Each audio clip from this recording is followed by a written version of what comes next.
Oh yeah, baby. It's time for generic Yugituber content.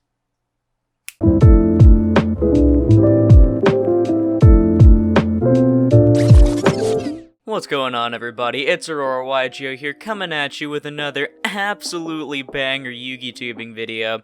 Definitely not something that everyone's going to be doing or already has done. Cali effect doing things before I do. And so today, we're going to be making a tier list on the top meta decks for June 2021 after Lightning Overdrive, specifying that. That's why you see some little oddballs here. So, this is going to be kind of an interesting tier list. I do have it set up differently than my last meta tier list. I have it similar to Cali Effect, actually. We have the meta-changing decks, the ones that are completely warped from what they were, and that will make a huge impact on the meta at the time. And then we have Tier 1, which is Tier 1, Tier 2, Rogue, and then Meh is just stuff that's, like, not that great anymore, or at least right now. So, I feel like we should just go ahead and get right into this. So starting off, we have Dinosaur. This is going into meta-changing, baby, and no, this is only 2% bias. This isn't complete bias. Okay, so I do love Dinosaur and stuff, but seriously, with the scrap stuff coming out in Lightning Overdrive, specifically Scrap Raptor, the, 50-cent common, yeah, that guy, Dinosaur's just gonna skyrocket, honestly. So now the deck, while it still contains every single ounce of power that it has going second, while also having a greater ability to go first with better end boards, other than just like, Dolka Tyranno or like Lost World 2 rank 4's Tyranno. Now, you can end off on a Savage Dragon, Appaloosa if you want to play that. Personally, I'll probably be playing IP instead, because, I just feel like having an Appaloosa with a Lost World just is kind of counterproductive, don't you think? And then you got more rank 4s, you got like Abyss Dweller and everything. And then you can make Nat Beast if you want to play the Hulk engine. I saw Team Sam's video, that was fucking hilarious. Like, you can do so much more now going first as a Dino player, and it's really ridiculous, especially that Scrap Raptor is literally a common. Nobody saw this coming. It was fucking awesome.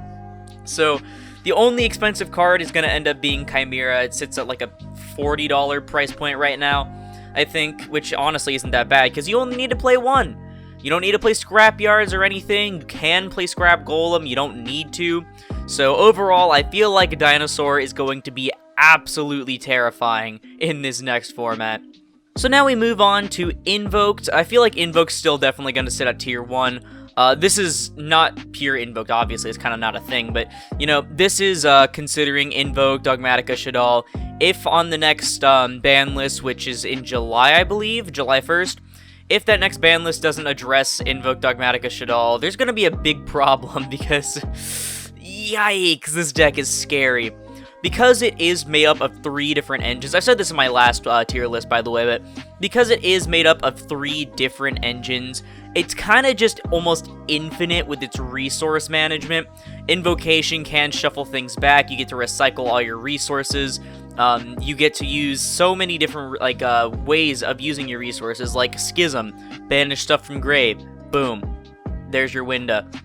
On the opponent's turn, it's kind of like awful, so yeah, it's a very scary deck, very consistent, very resource heavy. It's easily gonna go into the grind game past decks like even Dinosaur, even with the new Scrap stuff, because the Scrap's just kind of like there to help Dinosaur. It's not really like something that'll help him live longer.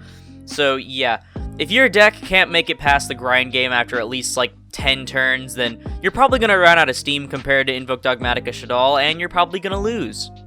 Next up, we have Cyber Dragon. So I love Cyber Dragon as a strategy. It's so much fun. It's really interesting. All of its contact fusion stuff is really cool, but unfortunately, I'm going to have to put it in the Rogue status at best. So I've noticed that Cyber Dragon thrives at its peak and usually goes to Tier 2 and stuff like that, Tier 1.5. I could have put Tier 1.5 on here. That's what I should have done.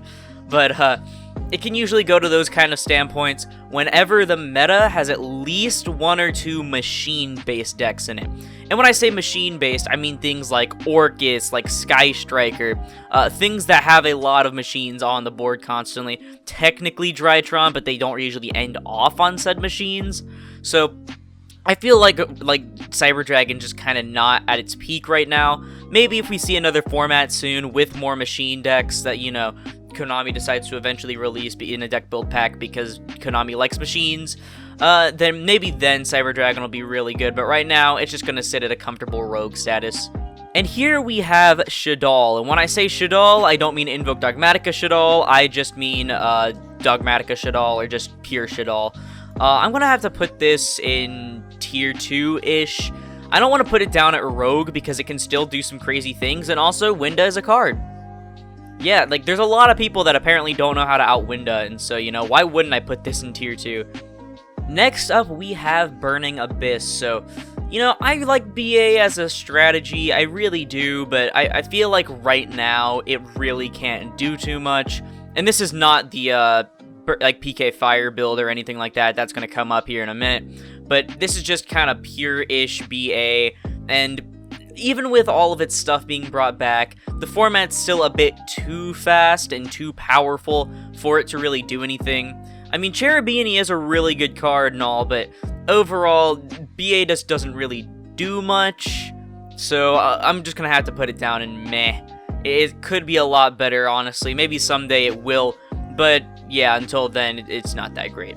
Next up, we have Altergeist. So I'm kind of torn between tier 2 and rogue, because I like Altergeist. I'm going to say this about a lot of things. I like this deck, but I really do enjoy Altergeist. I feel like it is pretty solid, but the main problem is that, yes, it is a control deck, but the only really good control decks right now are ones that can also stun. And Altergeist can't really play too many, it really can't play too many, like, floodgates or anything, or stun kind of cards. They can play the Solemn package and everything, but overall it's more of like a, kind of a resource building deck, like something like Sky Striker. And so, I'm gonna probably put it down in Rogue, because unless it, like, gets more, like, I feel like it'll definitely bump up to tier 2. Maybe if I hit tier 1.5, it'll probably bump up to tier 1.5. If it got its, what is it? The level 1, I think it is, that lets you link with it in hand, so you can immediately go into a Hextia with the Malusik and with the level 1. You know, that'll be really nice, but until then, you know, unfortunately, Konami's gonna keep cucking us, and yeah, Altergeist is gonna stay in Rogue. Alright, next we have Madolche. So, Madolche is a really interesting strategy. So, you guys, if you've been watching the channel for a while, you probably know Javon. He finally picked up Madolche as a strategy, and he's been doing a lot of stuff with it lately. And honestly, I feel like Madolche has potential. But the biggest problem I see with Madolche is that its end boards going first, despite the fact that it likes to go first, are kind of lackluster. And when I say lackluster, I don't mean, like, you know, it's small. Like, it puts at least, like, 4 bodies on board. The good combo has anti-nib. You get, like, the Promenade, but I feel like the Promenade and maybe the Knights, if they draw it or something, or get the Salon, you know, those are really the two, like, bare bones things they have that they can do. They can play Floodgates, and they can play Dimension Shifter, though. That's the biggest thing. So Gozen Match is kind of nutty right now. Not against, like, some decks like Dragon Link and stuff, which we'll get to later. This was kind of randomized, but you know, Dimension Shifter especially kind of just fucks over some decks. And I know I said Dimension Shifter's not that great right now in my hand traps tier list, but I don't know what I was thinking. I was kind of brain dead. So I'm definitely going to put Madolche in a nice tier 2.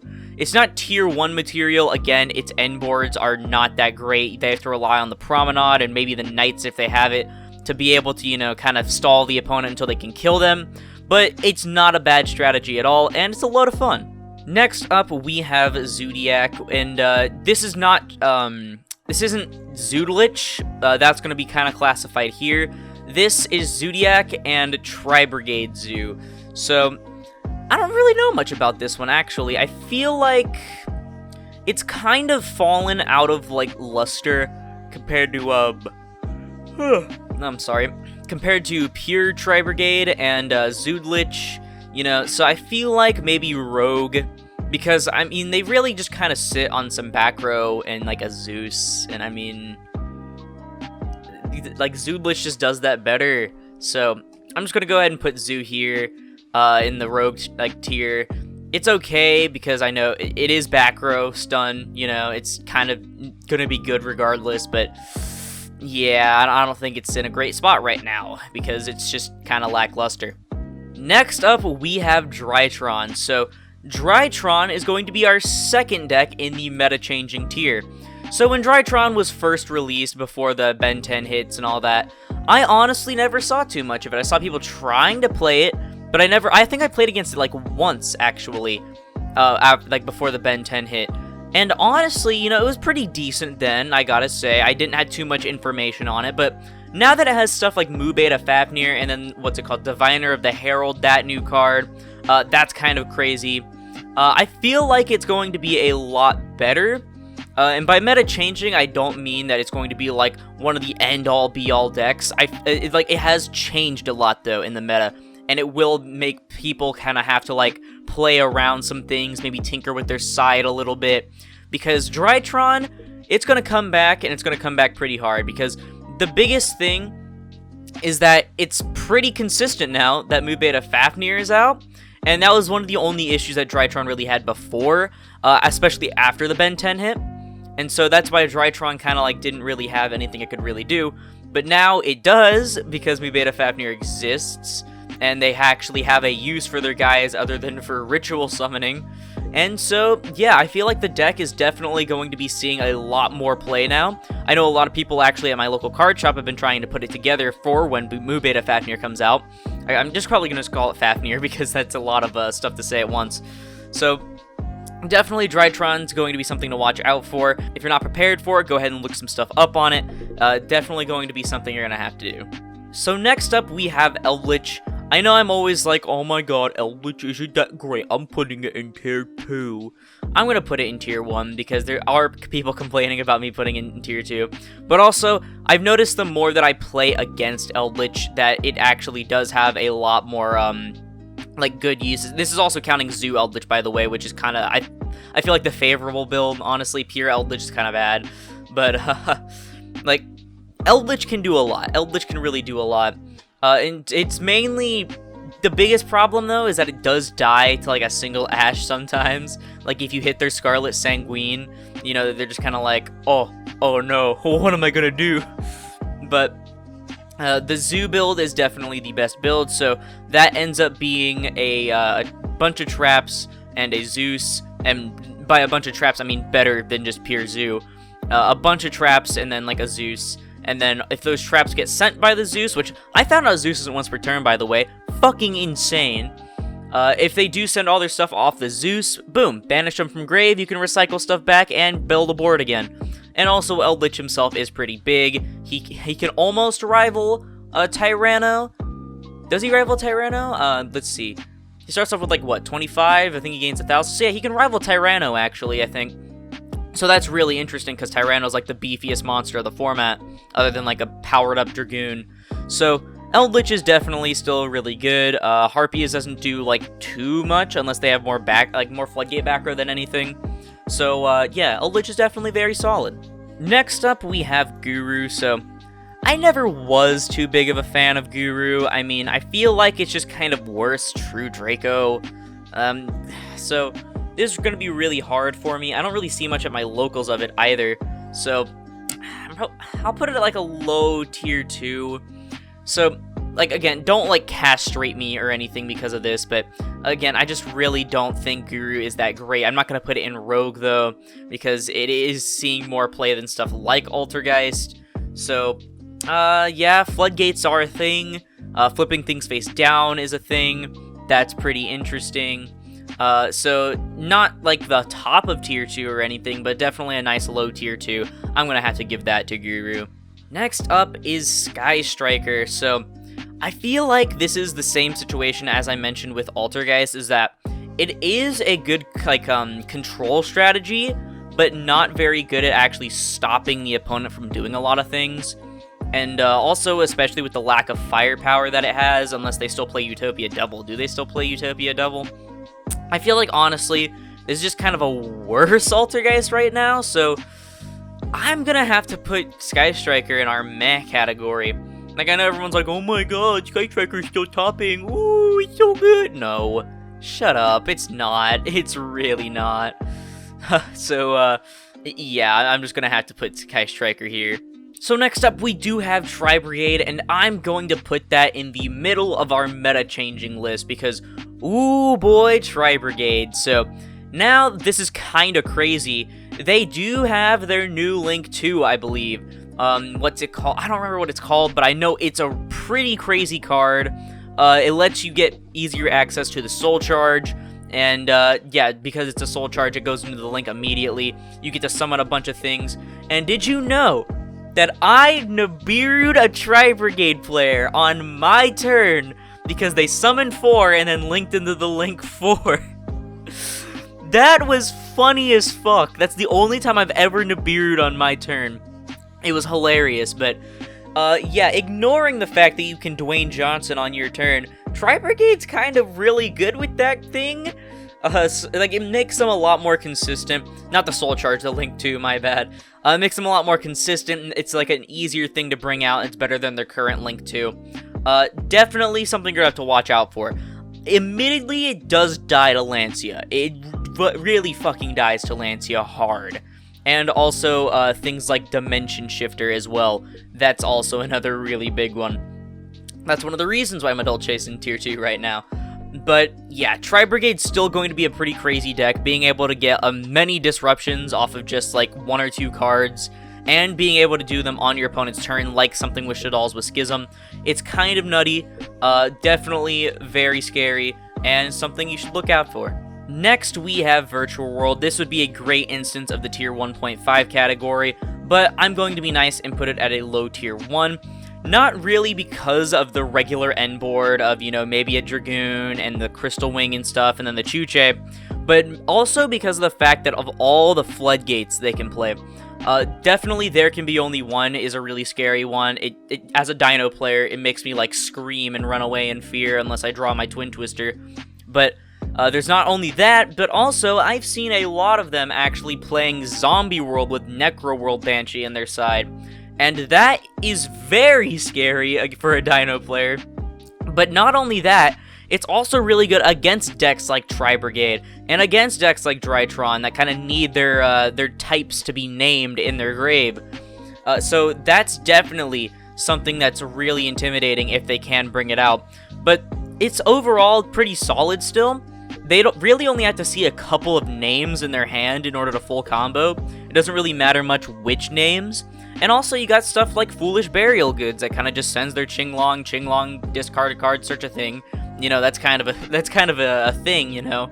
So, Virtual World's definitely still a very good strategy, in my opinion.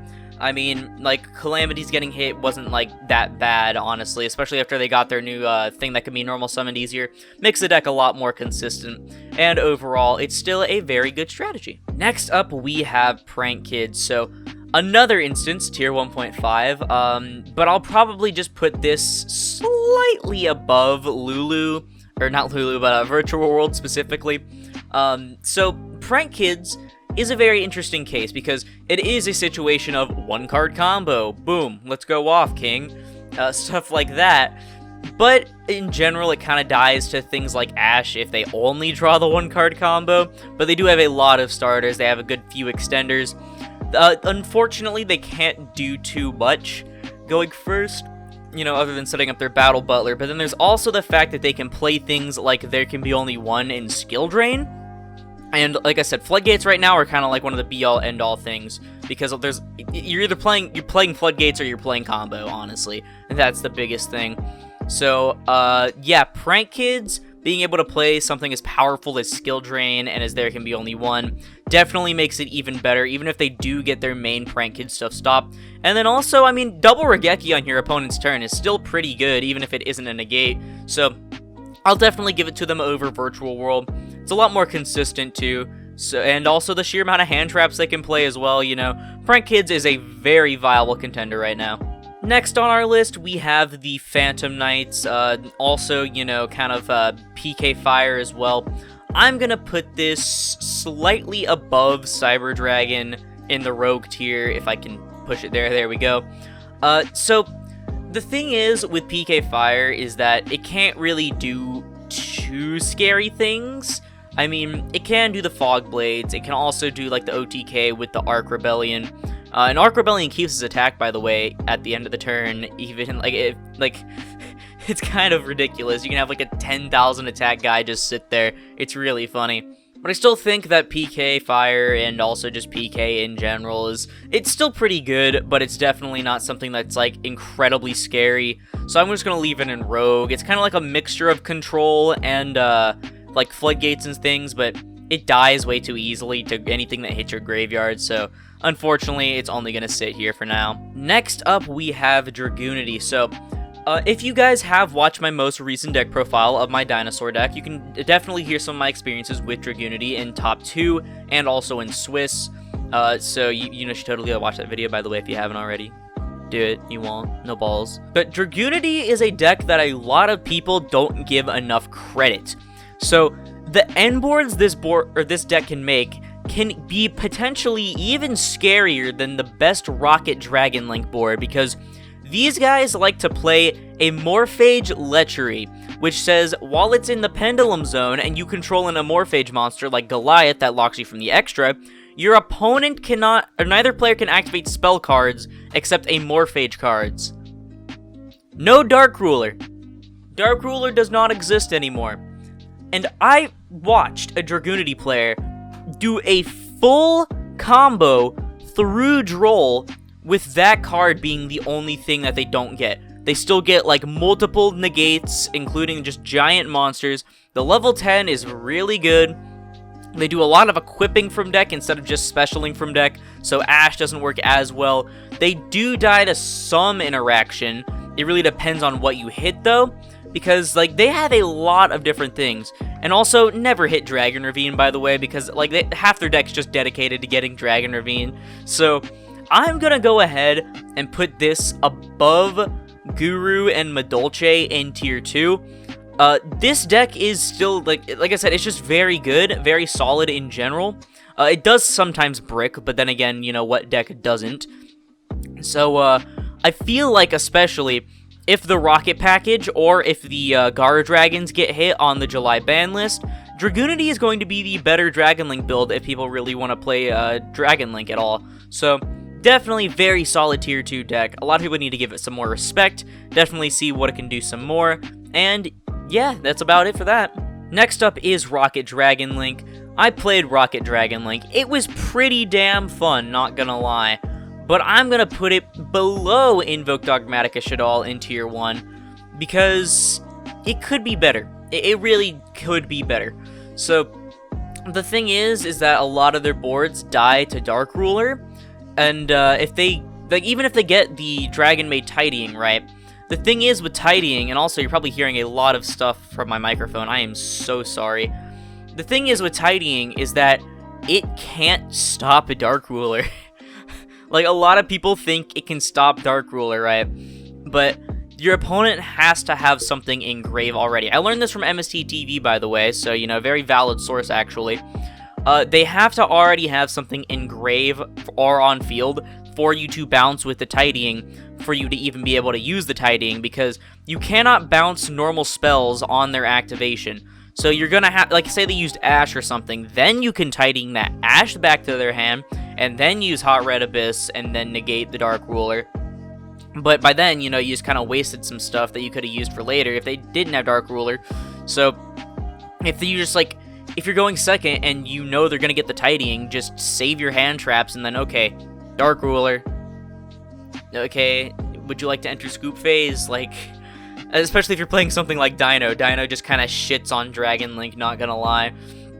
Especially with the scraps, so definitely not the best deck of the format anymore. I feel like it's slowly being dethroned. Everyone and their grandma's playing outs to this deck, and I just feel like it could have been a lot better. I mean, it's still really good, obviously. It's the second place in tier 1 that isn't in meta changing, so definitely still pretty good, but not insane anymore. Everyone just knows what to do against it, so whatever. Next up is Salad, and okay, I know, I'd honestly, I'd like to put it in meh. I would really like to put it in meh, but everyone's gonna crucify me if I don't, so there. it goes into Rogue. You happy? I still feel like it doesn't do enough. Another situation like Sky Striker and Altergeist, where it's a control deck more than it is an actual stun deck, and so it's just not that great right now. And then finally, the Aurora YGO special. Look at my profile picture. We have Trap Tricks. They do have their 2 new girls from Lightning Overdrive. Ooh, makes me so happy. And unfortunately, they're not like game-changing or anything, but I do feel like they deserve a spot at the top of Rogue. I'm not gonna put it in like tier 2 or anything. That's just kind of like unfair because it's still not that amazing, but it's still a very good deck. If you open like 3 random back row, right, and you open the New Girl and Dionea, that's a Sarah, a rank 4, and 3 back row. Because you can set a back row, send summon New Girl, link into Sarah, normal Dionea, effect special the New Girl, and then Sarah sets a free trap hole from your deck, which can be Gravediggers, by the way, which burns your opponent, banishes the thing, hits whatever it's insane. And then you get to set your other back row, go into a Rafflesia or literally any rank 4 you want, including Baguska, by the way, and just pass. It's actually just kind of insane. Not like broken. It is more of a stun deck, though, than some of the other control decks. Admittedly, its resource game isn't that great, but the goal is you mainly just kind of want to go into some rank 4s and try to beat the fuck out of your opponent before they can kill you. Well, anyways, that's gonna definitely have to do it for this tier list. I think it's pretty solid. Let me know what you think of it in the comments below. I tried to be less biased on things of what I've seen at my locals and more like kind of what's online and everything right now. Definitely, like I said, tell me what you think in the comments below. Tell me what your list would be. Tell me what you think I kind of messed up on, maybe what I should have changed. I love to have a debate or a conversation in the comments. I always love doing that because I get to see more sides of people and their experiences. Just don't be someone that's just like Magic Cylinder's a good card because it wins me if you get shut up. No, you're awful. But yeah, once again, thank you all so much for watching, and I hope to see you in the next Yu-Gi-Oh video. This is Aurora, signing off.